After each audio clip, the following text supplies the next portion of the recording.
Kuva amai ibasa, kuchengeta, kukudza, kurera mwana ibasa, asi rinozova basa rakapetwa kana mai vava kuchengeta mwana ane hurema.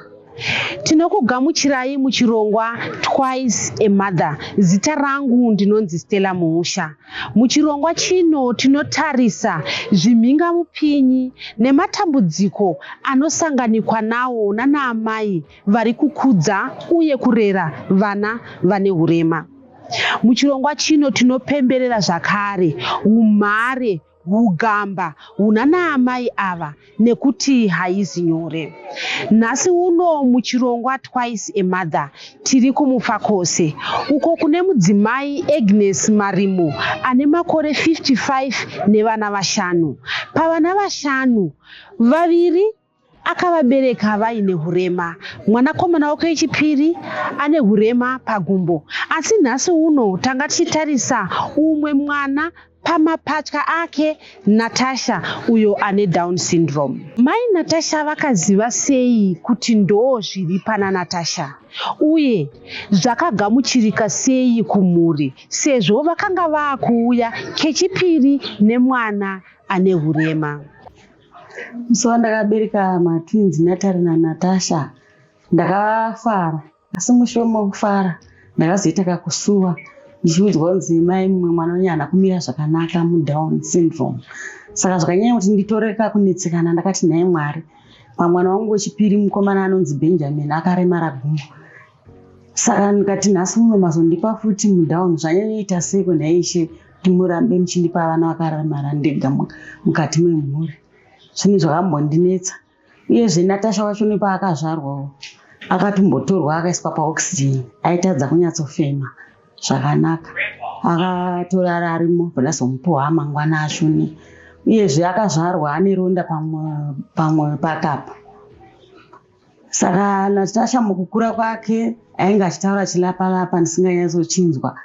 Asi nekuti ndanga ndisinganzwisisi aindizunza kuti ndikwanise kunzwa zvaanenge achitaura. Saka ndakazonge ndakuti ndakangopota ndichingodairira kuti ndikuzvinzwa asi ndisina chandiri kunzwa.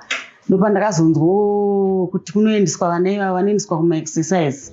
Saka ndakupota ndichienda naye mwana kuma-exercise. Asi ndisati ndatanga kuenda naye kuchechi kwangu kwandonamata kumasowe ndokatanga kundiitisa mamwe ma-exercise andakazonoitiswa kuHarare hospital seavainditisa ikoko ndiri kuchechi.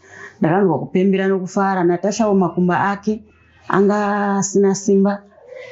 Ndakashingirira kuchechi ndichiitiswa zvandaitiswa ikoko kuma-exercise achiitiswa kusvikira pamwana kuti anga mabhonzo akasimba.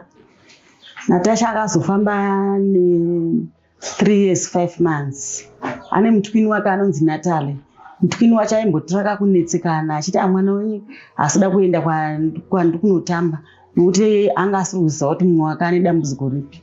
Ini handakumbokwanisa kuti ndimuzivise. Ndakati achazozviona ega nokukura.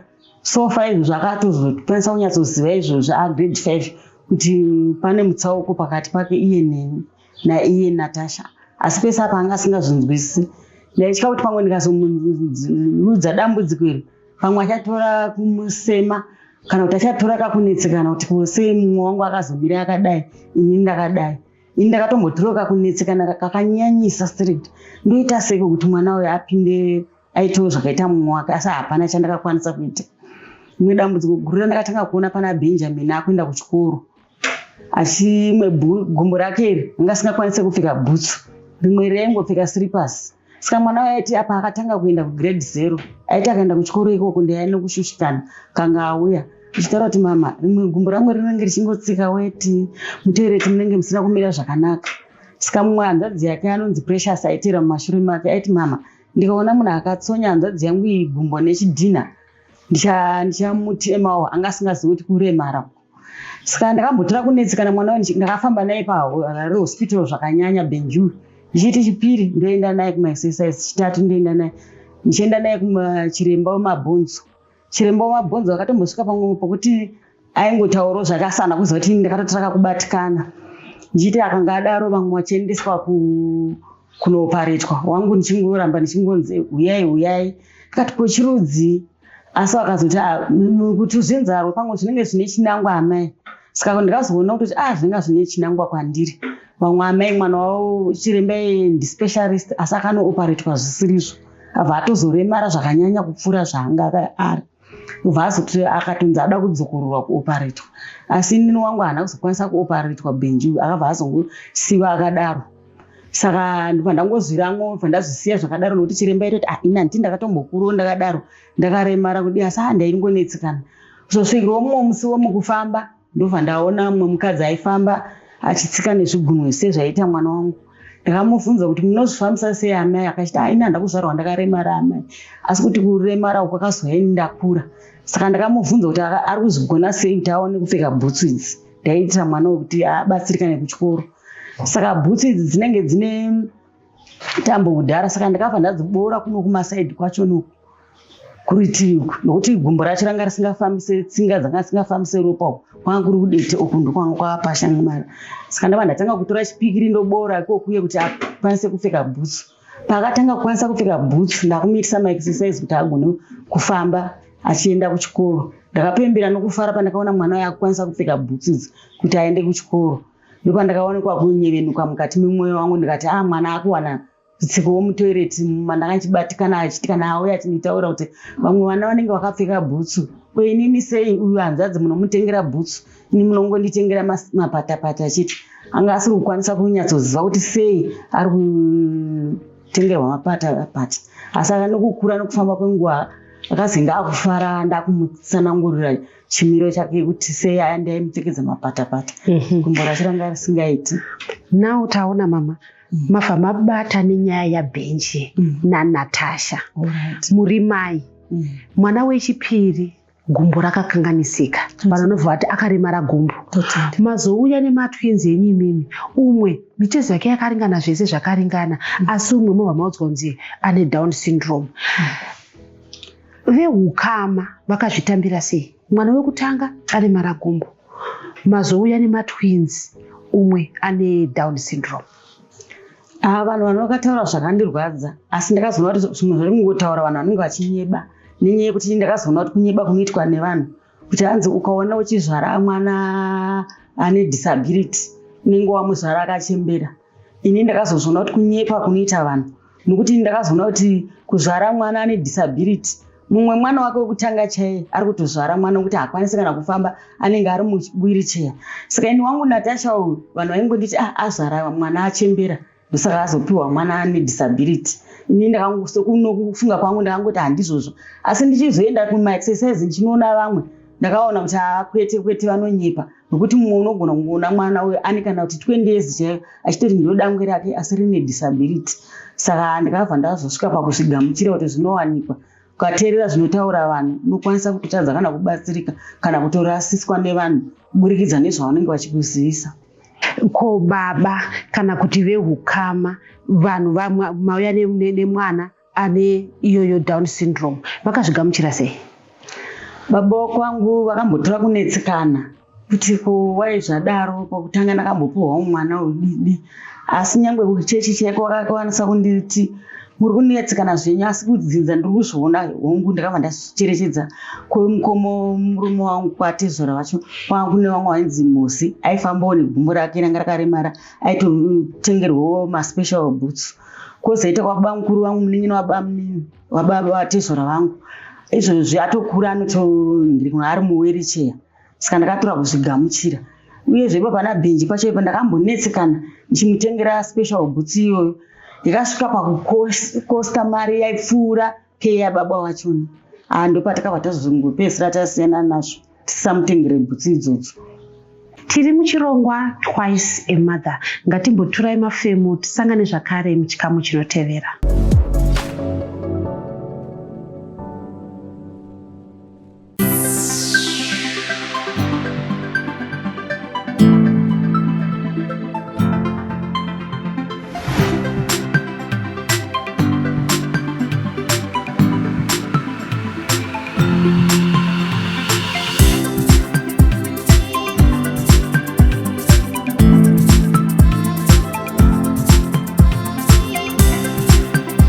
Diaspora Insurance.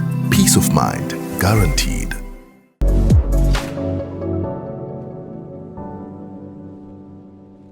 Kazhinji kana paine mapatya vanhu vanotarisira kuti vana ava vanoita zvakafanana. Ko pana Natasha naNatalie musiyano wavo wakamira sei? Dzimwe nguva aimbotera semwana anga asingagoni kufamba aigwesha nemagaro. Dzimwe nguva ongosara anini. Saka mwana wangu andambobvira ndakamuviga. Ndakangomuita open kuvanhu. Natasha munhu akangobvira ari mudiki achingotamba nevamwe. Nyangwe izvozvo akura kudai munhu angori sociable kuvanhu vakuru nyange kuvanhu vadiki. Vanhu vazhinji kazhinji pamwe hawanzomushedza kuti Natasha. Vanotomushedza vachimukudza chaizvo nokucheche kwandinoenda kumasove. Vanonge vachingomuti madzimai ndo zvinongoita vanhu vese. Saka ndinozvitenda chaizvo kuti mumwe musi vachitamba naye kudaro vakazongondishedzera vakati uyai muone mwana wenyu akudzidzira kufamba, vachimuimbira achidzidzira kufamba kudaro. So ndero rakatozopera kutoita kunge mwana anga abvira kare achifamba nokuti handakumuviga, ndangomupa open kuvanhu. Nazvino vakuru nevadiki vanongomufarira mwanawo nokuti mwana wakangokura vachingoona nezvaari. Paimuimbira ava vana vadiki here kana vamwe vakuru kwaaitamba ikoko? Vana vadiki vava nevamwe vakuru vakatopembera nokufara vachiona kuti mumwe mutwini akuita sei akufamba akukwanisa kuteera vamwe. Zuva renyu rinombomira sei namapatya enyaya? Zuva rangu rinomira pakuti ndikanga ndamuka useni ndine chifewo chokuti Natasha agonawo kuitawo sezvinoita Natalie. Saka ndinovadzidzisa mumwe ndoti mumwe ngaaswe mapureti, mumwe ngaatsvaire ruvanzi, kana kuti mumwe musi ndoti mumwe ngaatsvaire mumba, ndichida kuti vadzidze. Paanenge vazokanganisawo ndozogadziridza. Saka izvino ndikuvimba kuti Natasha anenge akuziva, asi pakucheka muriwo ndokuchiri kumunetsa. Naiko kuwacha nekutsvaira kuchiri kumunetsa pakubata mutsvairo. Asi ndicharamba ndichingoshingirira kumudzidzisa. Uyezve ndoda kudzidzisa vamwe vabereki kuti musavige vana venyu, vaite open kuvanhu, kuitira kuti kana uchiviga mwana kwauchazoda kumuburitsa mwana uyu achatanga kushungurudzwa nevamwe nokuti vanenge vasina kujairira kumuona. Asi kana ajairira kugara vachimuona achange vari sociable vachiziva kuti ane problem yakati, zvino ukazonge uchimuviga ukazenge wakumuburitsa ndopauchaona mwana wako akushungurudzwa akurohwa.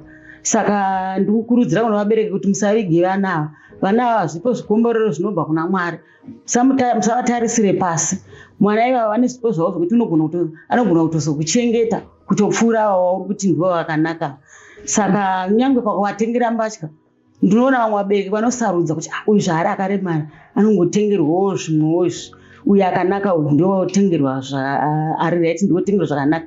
Ini vangu mapatya handivasarudze, ndotovatengera zvakafanana izvozvo. Zvandaitirawo uyu ndozvandinongoitirawo. Asi ndinotodzidzisa kune vamwe vanosarudza kuti kana muchiri kuita izvozvo ibvai ipapo vana ava vaite rudo rwakafanana. Nokuti uyu ane disability haana kuzvisarudza kuti ari kuzvida, asi ndiMwari atokupa chipo ichocho kuti aone kuti unokwanisa here kuita rudo kuvana ava, kuvatorera rudo, kuvabata zvakafanana. Saka ukanga wakuratidza kuti uyu unomuda uyu haumude, zvinoreva kuti hausati wava nerudo mukurarama. Natasha anoenda kuchikoro here uye akatanga kuenda kuchikoro aane makore mangani? Natasha akatanga kuenda kuchikoro aane 7 years. Vaimboenda kuchikoro kwaenda kwatinoti kuECD nemo wake. Asi akuzoenda grade 1 ticha aimudzidzisa akatoreka kunetsekana achiona kuti uyu akasaririra. Saka akazosvika pakuisa chichemo kwaheadmaster. Headmaster wabva wazondishedza. Iyozve pandaingoona kunyora kwaingomunetsa aingodzokunyodza. Saka headmaster vakandidzidzisa kuti dai maenda naye kuGrandview anoitwa maassessments. Saka inini handa kuita nharo nokuona dambudziko ranga rine mwana wangu. Ndakabva ndaenda ikoko akabva anoitwa maassessments. But ticha yakamboda kunyebera kuti mwana uyu ari kubira vamwe chikafu achirova vamwe. Asi ndichinosvika kuna anoita maassessments achiverenga tsamba achitarisa mwana wangu akabva ticha akanyora zvokunyeba kuratidza kuti anga asisadi mwana uyu. Ndichimutarisa mwana uyu haasi mwana anorova vamwe, haasi mwana anoba zvinhu, nokuti ini zvochiona itomupawo chikafu chake. Zvokuti mistress ye ndakatomboita urovengo naye nokuti ndainyatsoona kuti mwana uyu chero ari kuno kumaraini aitochemedzwa nevamwe. Handina kana wandakambonzwa achiti ndarohwa naNatasha. Saka musi iwoyo ndakangoendawo ndichingoti ndikungonoedza, handa kutoziva kuti Mwari vatotungamira nechekare. Akabva asvika ndokubva atongowana nzvimbo ichibva ndanzi kuchikoro kune nzvimbo ndokuruvimbo kumwe kwese kwakazara. handa kumboramba zvikanzi vanotakurwa nebhasi. Chibva ndangosvika kuruvimbe ikoko achibva angosvikopinzwa mukirasi achibva adzoka nanhasi ndokwaari kudzidza Natasha ikoko kuruvimbe. Mune mutsauko here wamuri kuona nekuenda kuchikoro kwaakuenda kuchikoro kune vamwe vakafanana naiye? Mutsauko ndiri kuona, asi paakatanga kuenda kuchikoro ikoko ndakambotanga kuita ruvengo nevamwe vana vandakazvara nemurume wandakagarira. Ndakambobara ruvengo bishi nemheremhere nenyaya yekuti mwana uyu akanga akutora dzimwe tsika dzinoitwa nevamwe vana vakaremara achifunga kuti zvakanaka. Saka mahabits ese aitwa nevamwe vana akanga akuya achiita mukati memba. Saka ndakatora kunetseka nekuti kuchikoro kwaaenda nemutwini wake vaitobhadhara mari uko anganzi opinda mahara. Saka ndakada kutanga kunetseka kuti zvino ndikamudzoserawo asi nokwana kubatsirika uku kwacho akuteedzera zvinoita vamwe. Saka ndakatanga kumudzidzisa kuti mwanangu, zvaunoita iwewe ukanga waenda kuchikoro usateedzere zvinoita iwewe ngoimba nezvauri izvo usazoteedzera.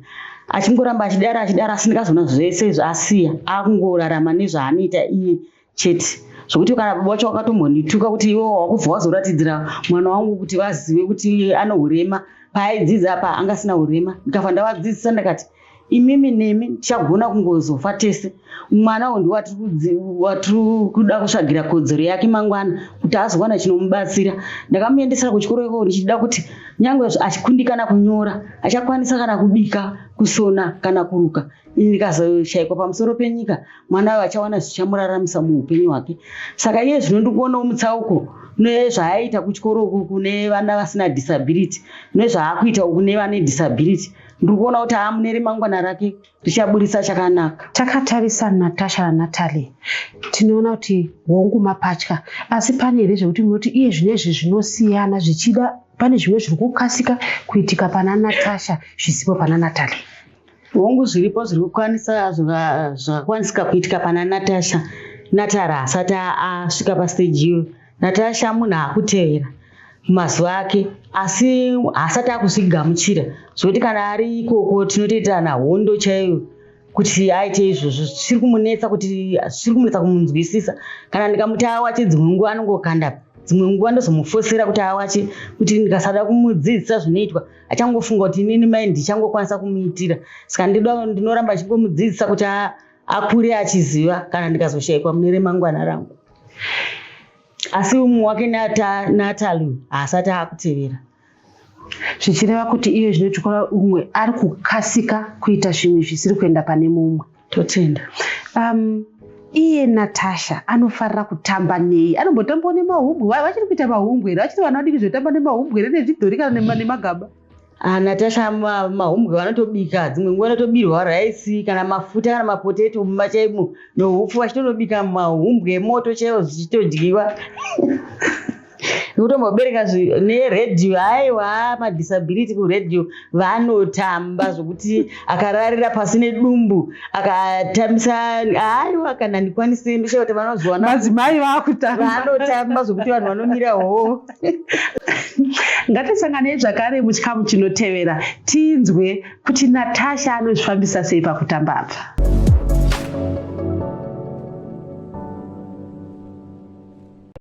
Step into the People's Own Savings Bank and experience world-class banking. We are a financial powerhouse that has stood the test of time. For over a century, we have championed financial inclusion in Zimbabwe. Our innovative products and services include transactional accounts, savings accounts, mortgage finance, personal loans, express loans, microfinance, corporate banking facilities, investment banking, SME banking, agribusiness banking, esteemed private banking, international banking, and international money transfers. We cater for the unique banking requirements of ordinary people, kids, youth, pensioners, salaried individuals, farmers, the informal sector, SMEs, clubs, churches, and large companies. Our bank has a wide branch agent and merchant network, complemented by robust digital platforms such as mobile banking, internet banking, mobile app, and POS to give our customers convenience and a better banking experience. A proudly low-cost homegrown bank with a deep heritage in financial matters. We have evolved over time. We understand your needs and we remain geared to serve you. Because the People's Own Savings Bank is for all walks of life. POSB. Simply possible. POSB is a member of the Deposit Protection Scheme.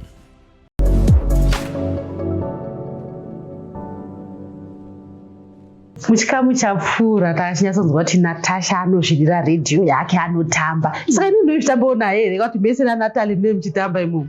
Dzimwe nguva ndombomubatsira kutamba asi dzimwe nguva nechingotarisa zvangu ndichingonakidzwa kuti mwana uyu anozviona muTV anozviona papi. Nokuti anotamba zvokuti kana vanhu munharaunda vanonakirwa naye kana kukanzi kwaita pati anotamba zvokutamba zvino. Mataura nyaya yepati ngatiti imimi Natasha munoda kumubikira chii chamunonyatsokunzwa kuti mwana wangu akadya izvi anonyatsokunzwa kuti ndafara? Anonyanyofarira maspageti, raisi nemazai nebhinzi achingwe chaanyanyochifarira nesadza nenyama. Asi ukabika nemuriwo hayi waanopopota. Zvinanenge achipopoterani manje anoripota kuna anenge namai yake asi baba vachizosvika vanosvaudza kuti mama wabika muriwo chete pasina nyama. Tinombonzwa vamwe vachiti vanhu vakaita saNatasha vanonyatsoona kuti apa ndinodiwa apa handidiwa apa. Ndozvinova zvimwe chitoona Natasha iri ngokuti unotonatsa kuti anokwanisa kungoti munhu yaandida achizviona. Apa zvinotooneka zveshuwa nokuti kunyange muno munharaunda ndinotoziva pane pamwe paanototi haapindi kozoita pamwe paanotopinda. Vemunharaunda ndinovatenda nokuti dzimwe nguva mwana uyu akabuda kunze nechitombotyiira pamwe anenge achitamba kana kuti mukati memba yemunhu. Dzimwe nguva vanhu vanonyanyofarira vanhu ava Natasha, vanhu vane vana vacheche nevanhu vane nhumbu. Unotomutsvaga ukaneta iye ari mumba memunhu achitaura zvake nemunhu iye kana kuti achitamba nemwana. Saka ndinovatenda vanhu ivava. Kana ndikanetsekana nokumutsvaga vanogona kuzotondizivisa kuti vari mumba mamai nhingumu. Saka venharaunda ndinovatenda kunyange ndichimutyira vanomuchengetedza Natasha mwana wavanofarira zvokuti kana kaona vachimuvhiringidza vanotomuvhikirira inini mai vacho ndisati ndasvikapo. Ngatimbonai mama, chishuwo chenyu mimi zvii zvamunoshuvira muupenyu? Ine chandinoshuvira muupenyu ndichokushuvira kuti dai ndakwanisa ndaimbotengesa. Asi ndakabva 92 ndichiita basa rechivhenderi. Asi zvinezvi ndakazoregedza kuti musana muchesti makumbo zvaakundirwadza. Saka ndichishuviro changu ndichendokuti dai ndanga ndakwanisa kuita basa kana rekuchengeta huku ndiri pamba. Zvino kana pasipoti chaiye nditongori nayo. Mari yekuti ndiwanewo kuti ndiitewo zvokuti ndishande zvinodiwa nepasipoti handina. Chishuviro chokuti izvoni handikwanise kungogara. Nditori nechishuviro chokuti ndikwanisewo kuriritira Natasha ye kuti akure sekuriritira kwandakamboita vamwe chibatsirana nababa vavo. Kumwe chishuviro chacho chandinacho ndechekuti ndikuda kuti Natasha ye adzidze kuti agozokwanisa kuitawo kana kuruka, kusona kana kubika awane zvinozomuraramisa muupenyu hwake. Ndicho chishuviro changu. Mambotaura imi muchiti muri kuvadzidzisa kubika. Muchimudzidzisa munoona here kuti remangwana rake uku rakajeka? Anobata here zvinhu zvamuri kumudzidzisa izvi nemunomumba izvi? Ndinotenda chaizvo kuti anobata nokuti pamwe dzimwe nguva maspageti chaiyo kana akati abika kana muriwo ndikamudzidzisa kuti nyama yayo yobhoiliswa ndozomuitira achisandura ichitsvukira kuita sezvo zvingari kubika munhu mukuru. Aiwa ndikutoona kuti remangwana rake Natasha rinenge risinganetsi richabuda zvakanaka. Pakubika nyama komavheji pamavheji apa panonetsana. Mheno charamba chimudzidzisa kucheka kuchiri kumunetsa kuti abate muriwo nebanga achicheka. Saka anenge achicheka achimbingura. Mataura zvandibata mati imimi Natasha hamunambobvira mamuviga. Izvo zvakaita kuti agamuchirike kuvanhu. Chii chamungade kutaura imimi kune vamwe vanhu vekuti dzimwe nguva vanopa mazita kuvana vanenge vaine kondisheni inenge yaNatasha? Chandoda kukurudzira vabereki vane vana vane disability, da kukurudzira kuti musavige vana venyu, vaburitse pachena, vazviratidzei kuvanhu kuti ndozvandinazvo mukati memba. Mukada kuvanza munoshaya rubetsero. Saka mukazviburitsa pachena rubetsero rwenyu munonoka kuruwana. Uyezve ndinokurudzira kuti mwana wangu abude pachena. Hazvirevi kuti mwana kana ane disability havachaenda kuchikoro. Nditori nevamwe vandinotoziva vari munharaunda vana vavo vakatongogara izvozvizvo. Zvinhu zviri kutondibata-bata vana ava vanodzidziswa mahara. Saka ndiri kukurudzira vabereki ivavo pavari ipapo vari kutoziva kuti ndiri kutaurwa naamai Natasha. Ndinoda kuti gore rinouya imimi amai muri kuzvinzwa mwana wenyu anzi awanirwe nzvimbo aende kuchikoro kuve nedisability hazvireve kuti aremarambo nepfungwa dzese neupenyu hwese nemakumbo nemaoko. Tofunga kana mutv munoona vamwe vana vachitonyora negumbo iri. Saka ngavasadzikisire vana ava. Vana vanogona kuzovachengeta mangwana ivo vachivadzikisira sekudaro. Vana ava mapatya asi vari kuenda kuzvikoro zvakasiyana, vanozvitora sei? Vana ava mapatya vari kuenda kuzvikoro zvakasiyana, asi pandakazowanira Natasha kuchikoro cheuruvimo kunokwirwa bhazi. Saka umwe mutwini uyu akambotora kuti shusha mukadzi nemurume achiti, ko sei mamuendesa kunokwirwa bhazi inini ndichifamba netsoka? Anga asiri kuziva kuti mutsauko wacho ndowechi. Saka mumwe wacho ari kutonetsana zvino kuti nditengerei bhasikoro, uye achikwira bhazi inini ndichichovha bhasikoro ndichienda kuchikoro. Uyezve baba vacho pakatanga kuuya bhazi richitakura mwana iri, vakambotora kakuda kushora kuti wakuzoratidza kunyika kuti vana vangu ane disability apa, vanhu vanga vasingazive. Saka inini ndichamira sani ndichiti bhazi kana rauya ndichinotambira mwana kubhazi rakanzi Zimuke Trust. Asi zvinezvi ndo atoo number 1 yekuti kana handisipo ivo varipo vanokwanisa kunotambira mwana uyu, havachambonyari nazvo. Tinotenda baba vakagamuchira uye vakumira nemwana wavo. Toda kukutendai kuva nesu muchirongwa Twice a Mother. Nasu unotanga tiri kumufakose kuna mai Natasha, mapatya avo mumwe chete ane condition yeDown syndrome. Kudzamana tasangana zvakare svondo rinouya muchirongwa Twice a Mother. Zita rangu ndinonzi Stella Mumusha.